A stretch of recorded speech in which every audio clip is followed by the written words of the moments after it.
Have you ever paused to consider the unique challenges of traveling solo during retirement? Sure, you have the freedom to explore the world on your terms. But what happens when you find yourself in a bind without immediate support? Traveling alone shifts the landscape of potential risks you face. It's not just about keeping your belongings secure, it's about preparing for medical emergencies and ensuring that critical information is accessible when you need it most. In this video, we'll dive into 4 essential safety measures you absolutely need to implement before embarking on your solo adventures. These strategies aren't just about peace of mind. They're about making sure the right people can spring into action when it matters. Safety System 1, the Digital Need-to-Know System, also known as the Two-Factor Fail-Safe, is an essential strategy for senior travelers. It brings us to a practical challenge faced by many: losing access to crucial online accounts due to unforeseen issues with two-factor authentication, or 2FA. Imagine this scenario. You're traveling in a different country, perhaps enjoying a serene morning in a quaint cafe, when suddenly you realize your phone is missing, or worse, has gone for a dip in the ocean. Panic sets in as you consider logging into essential services like banking apps or email accounts, but find that every option demands a code that's currently sitting in your unusable device. What do you do then? Janet, a resilient traveler with a love for new experiences, found herself in this predicament a few years ago while exploring the colorful streets of Marrakesh. She had fallen into the routine of using 2FA for every online account. After all, it was the best way to keep her information secure. But one day, as she knelt to capture the perfect angle of a bustling Moroccan market on her digital camera, her phone slipped out of her pocket, disappearing forever beneath the feet of the crowd. Cut off from her digital lifeline, Janet remembered the advice she'd once overlooked and decided to take action. She had wisely set up an emergency key before her journey, a simple yet ingenious backup plan. This involved creating a backup login method with her essential online services and sharing these details with her daughter, a trusted point of contact back home. Within hours after a quick call to her daughter via a borrowed phone, Janet regained access to her email and crucial accounts without missing a beat. This brings us to the digital safety chain, a proactive measure that every older traveler can establish. It's akin to building invisible links of protection that keep vital information within reach. By maintaining a secure document containing essential contact information, emergency phone numbers, and encrypted passcodes, you ensure that you're never stranded in a digital desert again. But let's make it actionable right here and now.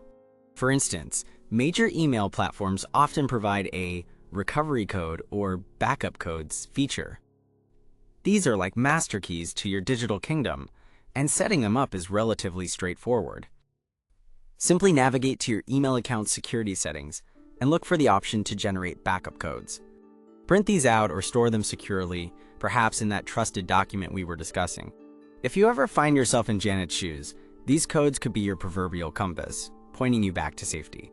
The lesson from Janet's story is clear. By devising our own two-factor failsafe with an emergency key and digital safety chain, we're choosing preparation over panic, turning the unforeseen into a moment of empowerment rather than despair. When you're exploring the world in your later years, independent and eager, the adventure tends to come with a unique perspective, wisdom, and yes, a touch of caution, particularly when it comes to preparing for potential emergencies, which is where the concept of a home-based keyholder shines. Often the reflex is to name a nearby neighbor or perhaps a family member like your son or daughter as your emergency contact. While they may be enthusiastic and willing, these individuals generally lack the legal backing to handle intense situations efficiently. Imagine being across the ocean and a need arises for someone to speak on your behalf.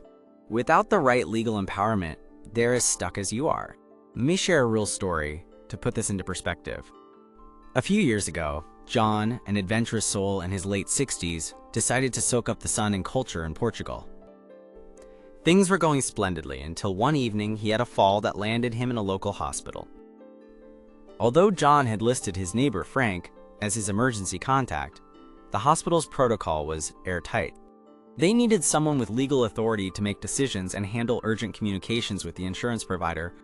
The delay in treatment occurred because Frank couldn't authorize these actions, not formally or legally recognized to act on John's behalf. This is exactly where a power of attorney, POA for travel emergencies, becomes invaluable.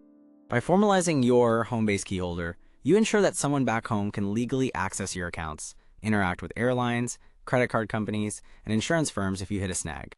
This isn't merely a favor.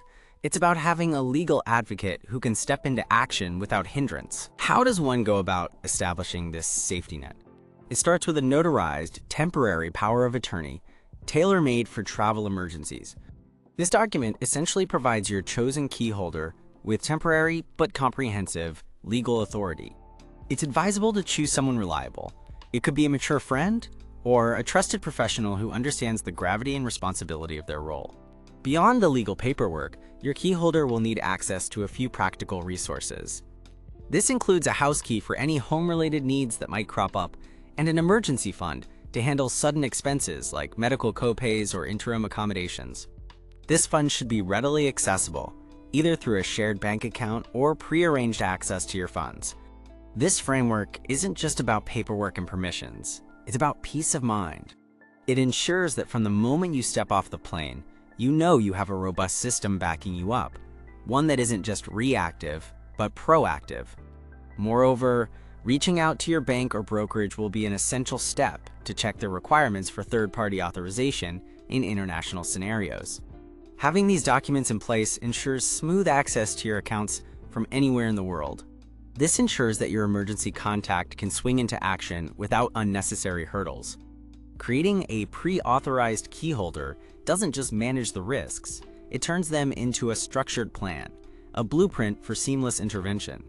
It safeguards every step of your journey so that you can focus on the wonders of travel, the people, the places, and the moments that make venturing out so rewarding. The third essential safety system for solo travelers is one that often goes overlooked: the silent check-in protocol, also known as the absence alarm. This system is a powerful tool for ensuring peace of mind and safety while traveling alone, especially as we age and spend time exploring the world on our terms. Picture this. Marian, a vivacious 68-year-old retiree, loves to travel alone. She recently took a trip to the vibrant city of Lisbon. Once she was there, she immersed herself in cobblestone streets, quaint cafes, and rich history. But during her third day, Marian suddenly fell ill in her hotel room. She didn't have the energy to call for help, and nobody knew she needed assistance. Fortunately, Marian had the silent check-in protocol in place. Her keyholder, a trusted friend back home named Lisa, expected Marian's daily photo update, a little snapshot of wherever she was. When Marian didn't send it, Lisa waited exactly 2 hours, then quickly moved to layer 2 of the system.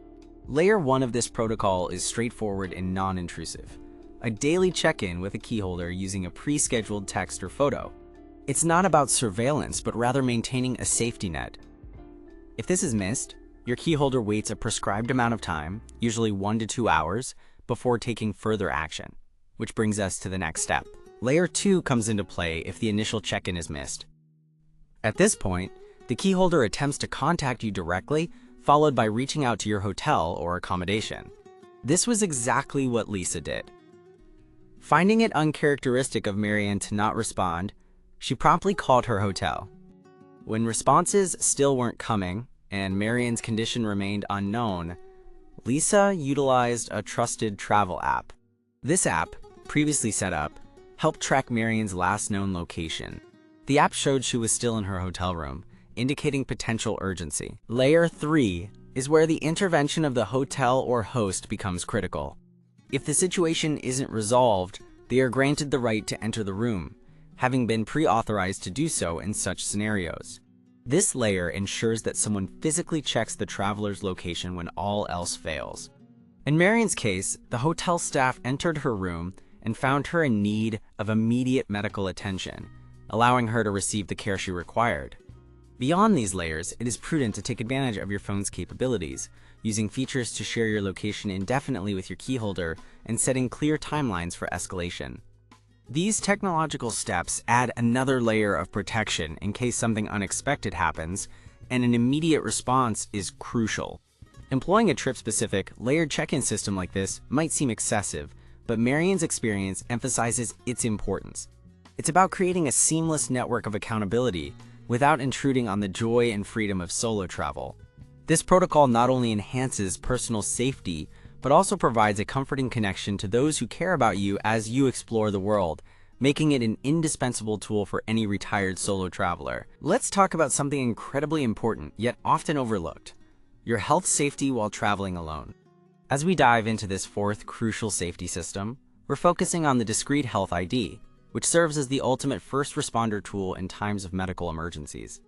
Imagine this: you're enjoying a serene afternoon exploring the vibrant streets of a picturesque town, when suddenly you feel lightheaded. Before you know it, you're on the ground, surrounded by concerned onlookers and unable to communicate. It's a scenario no one wants to find themselves in, but preparation can make all the difference. Enter the triple-layered Universal Health ID, specifically designed to provide critical health information swiftly and effectively. The first layer involves utilizing the medical ID feature on your smartphone. This is an invaluable tool as it allows first responders to access your essential medical information without needing to unlock your device. Think of it as a virtual lifeline. You can fill it out with vital details such as allergies, blood type, medications, and emergency contacts. All it takes is a few minutes to set up, and it can potentially save your life.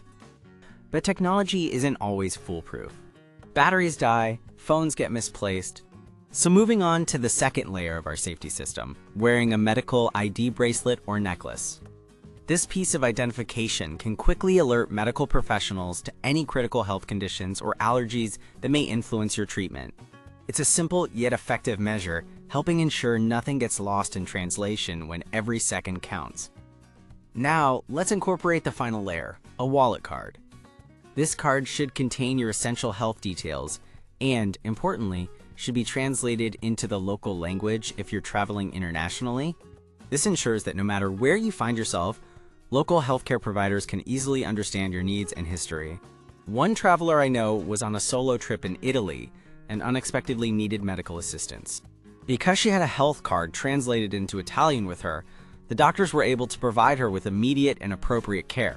This simple step avoided potential complications and ensured her situation was handled swiftly and effectively. By taking these proactive steps, you're not just traveling smart, you're traveling safely. This triple-layered Universal Health ID system is all about keeping vital information at your fingertips, and it empowers you to focus on the adventures ahead with increased peace of mind. Solo travel is a magnificent act of self-reliance. But true self-reliance means preparing not for what you can control, but for the one time you can't. These four systems are not limitations. They are the foundation for years of worry-free adventure. We'd love to hear from you. Comment below on which safety system you're excited to implement first. And if you found this video valuable, don't forget to like, share, and subscribe for more insights on enriching your solo travels. Safe travels!